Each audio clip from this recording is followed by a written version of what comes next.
Happy Life, Chapter 91. Think in terms of eternal life. That is but a change of address. When the physical tissues become worn out or rend violently, they release the eternal spirit, who returns to the spirit homeland. Everything undergoes transformation. The body changes and decays, giving life to other material expressions in turn. However, the spirit being who temporarily inhabits the body abandons it to reclaim its intrinsic reality. Therefore, as you leave, know that death can reach you at any moment and that you must prepare yourself for the inevitable journey.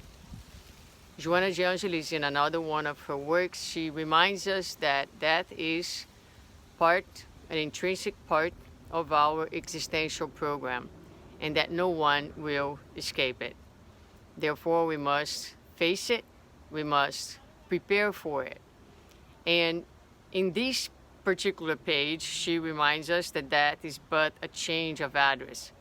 Speaking about death being only an event that happens at the organic level, the material level, because the spirit remains always alive. It changes address from being here incarnate temporarily in this physical body. We know from the Spirit's book that the material world is the secondary world, or the spiritual world is our primary world, the one that pre-exists and that survives the death of the body.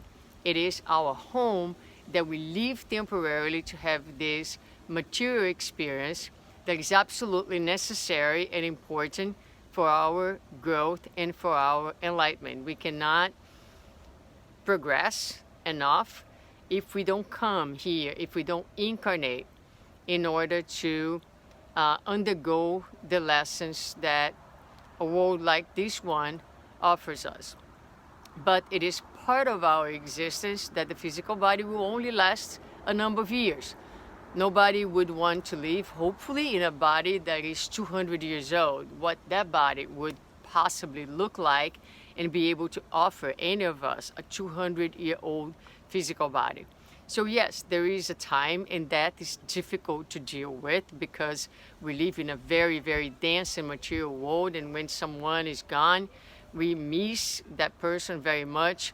There is sadness, legitimate sadness, there's longing, there's emptiness and void, all of the above. But we know, and it's important that we remember, it's important that we live our lives from the perspective of the immortal spirit, knowing that that is but a change of address, that we will remain alive, that we will remain connected to our loved ones, that everything that is material undergoes transformation, that the body will decay and will give life to other material expressions. That's what happens to nature. The body is matter, and it will decompose itself. It will combine to form other organic elements.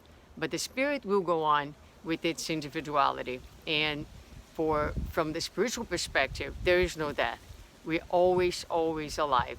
But it is important that this is not just a cognitive concept, but something that we think about, that we process, that we experience in ourselves every day of our lives, so that when it comes, we can go through it, whether it is our own death or the death of a loved one. And here goes my dog that barks every single time that I decide to do one of these videos. So he's part of my videos. I apologize for that.